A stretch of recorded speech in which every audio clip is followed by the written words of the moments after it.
So, willkommen zu einem weiteren Test. Benny, heute fahren wir mal zusammen. Zu testen gilt es, zwei spannende Autos, beides Neuwagen, beide stehen vor der Tür. Der Hyundai Kona in der vollen Ausstattung gegen den e-Niro in der vollen Ausstattung. Und wir wollen nicht nur so ein bisschen rund um Leipzig, sondern wir haben uns was Größeres vorgenommen. Wo soll es hingehen? Genau, wir fahren nach München, in meine Heimat. Und zwar um die Wette, nicht um die Wette, in Prozenten um die Wette. Also die Autos stehen jetzt bei 97 und 98%. Das 1% rechnen wir natürlich raus. Und wer heute Abend mit mehr Prozent in München ankommt, bei gleichmäßiger oder gleicher Geschwindigkeit, wir fahren also hintereinander her, Kolonne ohne Windschatten zu fahren, der ist sozusagen der Sieger der Challenge. Und wir haben auch nicht gemogelt von wegen ein Akku gekühlt und der Benny heute schon aus Berlin gefahren und schon ein bisschen vorgeheizt. Nein, beide Autos standen heute Nacht drinnen bei ungefähr 10, 12 Grad. Und wurden auch nicht frisch geladen, um möglichst identische Ausgangsbedingungen zu haben. Beide Autos haben Winterreifen in der gleichen Größe drauf. Gleicher oder fairere Bedingungen kann man für einen Wettbewerb kaum schaffen. Die Autos stehen vor der Tür. Passen wir's.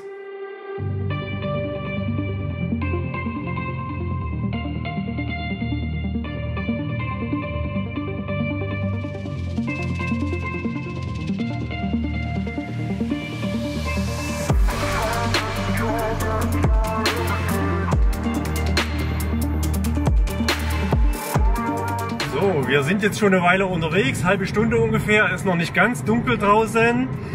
Und noch ein paar Worte zu den Eckdaten. Ich bin jetzt im Kona unterwegs, fahre vorne raus, habe den Tempomat auf 120 eingestellt.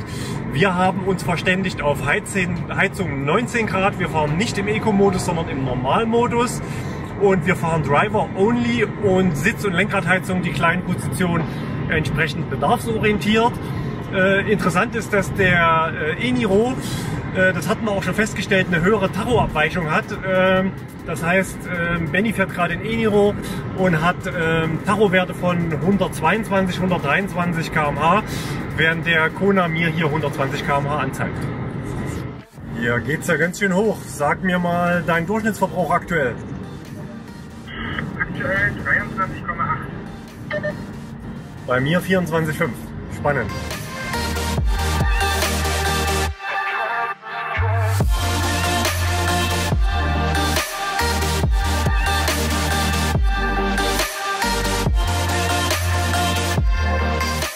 So, wir sind jetzt hier im e-Niro und wir sind 230 Kilometer gefahren mit einem Durchschnittsverbrauch von 22,8 Kilowattstunden auf 100 Kilometer. Links sehen wir die Restreichweite von 61 Kilometer. Das entspricht 20%.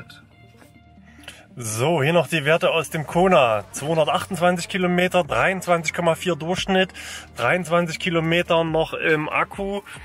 Und 8% Restreichweite. Gucken wir, ob wir noch mehr Infos kriegen. Wir sehen hier 94% für den Fahrbetrieb, 4% nur für die Klimaanlage und 2% für die Bordelektronik. Und das Ganze bei Temperaturen von teilweise minus 7 Grad, jetzt aktuell minus 5 Grad. Auf die Plätze, fertig, Start. Ladekarte. So. Im Hyundai Kona gibt es aktuell, da unten ist der Wert, 51 kW. Und er liefert hier eine Zeit von 53 Minuten auf 80%. So, und da haben wir das Display im e-Niro mit 52 kW Ladeleistung und 46 Minuten auf 80%. Benni, was sagst du? Hier macht das Laden Spaß, oder? Ja, das ist endlich mal eine schöne Ladestation. Und auf einmal Akku leer fahren, bei minus 5 Grad haben wir die Dinger noch nicht warm gefahren bekommen, dass wir hier nur 50 kW kriegen. Da müssen wir mal gucken, ob das noch besser geht. So, ich bin jetzt noch im Kona bei 60%, hat er immerhin 70 kW Ladeleistung erreicht und hat jetzt den ersten Step nach unten gemacht auf 56%.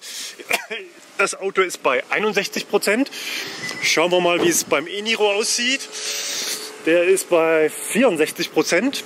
Also die Ladesäulen hatten uns eben rausgekickt, weil eine halbe Stunde rum war, aber wir haben neu gestartet. Da war sozusagen auch wieder Gleichheit hergestellt und wir sind 64% Ladestand und 57 kW Ladeleistung.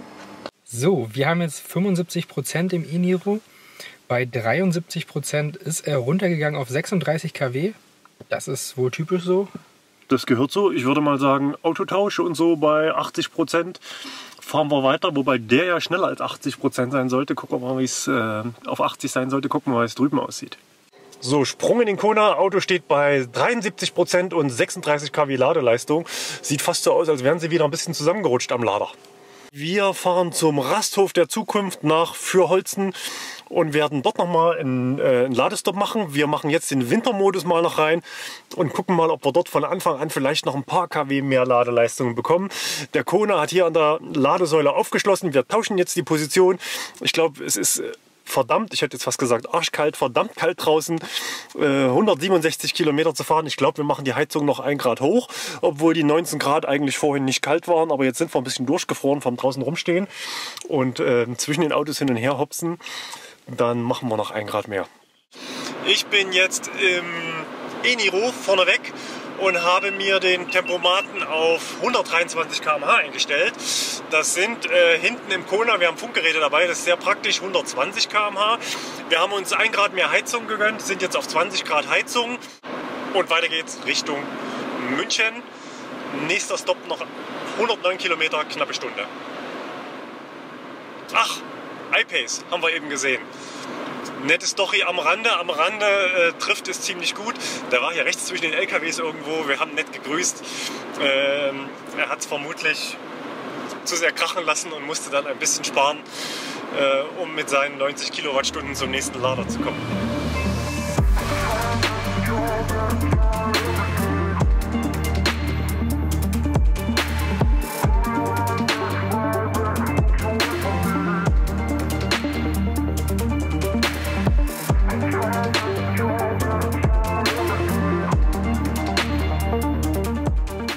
So, Ankunft in Fürholzen, 22%, 67 Kilometer Rest, Durchschnitt 22,8 und wir sind über 400 Kilometer unterwegs. Man könnte sagen, wir sind am Ziel, aber ein bisschen Strom wollen wir noch nach München mittragen. Wer weiß, ob die da welchen haben in der Landeshauptstadt. Gucken wir mal, was der Benny macht. So, Benny, erzähl. Ja, 51 Kilometer noch, sind 18%. Durchschnitt liegt bei 22,7. Okay, etwas enger jetzt. Scheint es doch einen kleinen Windschatteneffekt zu geben, obwohl wir nicht geschnurrt haben, sondern brav den Abstandstempomaten benutzt haben. Aber einfach nur, wenn 2 Leute das gleiche Ziel haben. Reicht hier schon aus, dass die beiden Autos wieder zusammengerückt sind.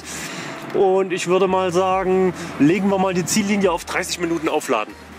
Alles klar. Also jetzt ist es 21:07 Uhr, 21:37 ist das Ziel. Schauen wir mal, wer gewinnt.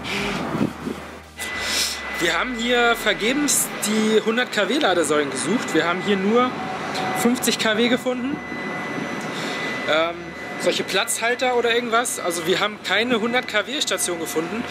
Falls jemand das von euch weiß, kann er es ja gerne in die Kommentare schreiben. Wir haben es auf jeden Fall nicht gefunden. Phantomladesäulen. Sind das die Ladesäulen der Zukunft oder die der Vergangenheit? Wir wissen es nicht. Und wir haben das Rätsel noch gelöst. An den Podesten standen wohl keine Ladesäulen. Wir mussten lokale Hilfe in Anspruch nehmen. Die Jungs von Clean Electric, die sich hier auch verewigt haben auf dieser Ladesäule mit einem Aufkleber, haben uns aufgeklärt, es ist ein Fehleintrag im Ladestationsverzeichnis, nachdem wir gefahren sind. Es ist hier nur ein 75er Lader, dort eingetragen waren 4. Das ist der schnelle. Unsere beiden Schmuckstücke laden gerade da drüben. Das heißt, wir werden gleich nochmal umstöpseln, wenn die Challenge entschieden ist und einfach mal gucken, wer aktuell dann noch mehr Strom kriegt hier an diesem Lader. Vielleicht gibt es da noch Bonuspunkte. So, wir haben jetzt eine halbe Stunde geladen. Unser Ziel ist sozusagen erreicht. Ja, 400 Kilometer mit dem Kona, mit dem e-Niro. Der e-Niro liegt 4% vorne. Ja, also hat gewonnen. Das sind 4% auf 400 Kilometer, hat er auf 100 Kilometer genau 1% rausgeholt. Ihr seht, sie sind knapp beieinander bei relativ gleichmäßiger Fahrt, haben die 50 Kilo Mehrgewicht des e-Niro nicht zum Nachteil sich ausgewirkt, sondern zu einem knappen Sieg geführt. Das war unsere Autobahn-Challenge mit den beiden Autos, die so nah beieinander sind und dann doch so unterschiedlich sein können. Ich hoffe, es hat euch Spaß gemacht, dass wir euch mitgenommen haben auf diese Reise und hat Erkenntnisgewinn gebracht. Abonniert gerne den Kanal. Bis zum nächsten Mal. Ciao. Ciao. Wenn es euch gefallen hat, Daumen nach oben bitte.